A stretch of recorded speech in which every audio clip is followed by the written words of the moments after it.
Okay, you've carefully planned your UX research study and conducted the research with participants. You're ready to turn your observations from the research into actionable insights. In this video, you'll learn what this process looks like in practice. First, let's review what an insight is in the field of UX design. You might remember that an insight is an observation about people that helps you understand the user or their needs from a new perspective. Insights can help us figure out how different pieces of data relate to each other. Insights also help explain what data means and what to do with it. So how can we come up with a list of insights? I'm glad you asked. In just 4 steps, we can turn the observations from our research into actionable insights. First, we need to gather all of the data from our usability study in one place. We might have collected data in various formats, such as stacks of sticky notes, a spreadsheet, audio notes, or even a notebook with our scribbles. You also need to gather together the notes from everyone who observed the usability study. Great. Step 2, organize the data. This is where we take the data gathered in step 1 and arrange it.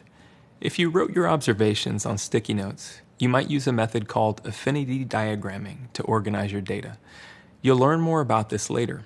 If you used spreadsheet note-taking to record your observations, you've already started organizing the data without even realizing it.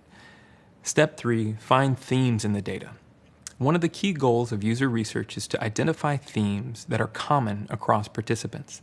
These themes help us to turn our data into insights about the users. You'll find that UX designers and researchers often use the words, patterns, and themes interchangeably.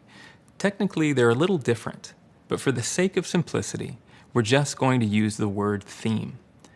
Finally, come up with insights for each theme. We want to write an insight that tells the design team how to improve the product based on a theme. Depending on the amount of data you've collected, you should be able to come up with a handful of themes and insights. And that's it. You're starting to get the hang of how to turn observations from your usability study into insights. You're well on your way toward what we call synthesis, which is combining ideas to draw conclusions. In the following videos and activities, we'll go into each of these steps in more detail. In the next video, we'll dig into the first 2 steps, gather the data in one place and organize the data.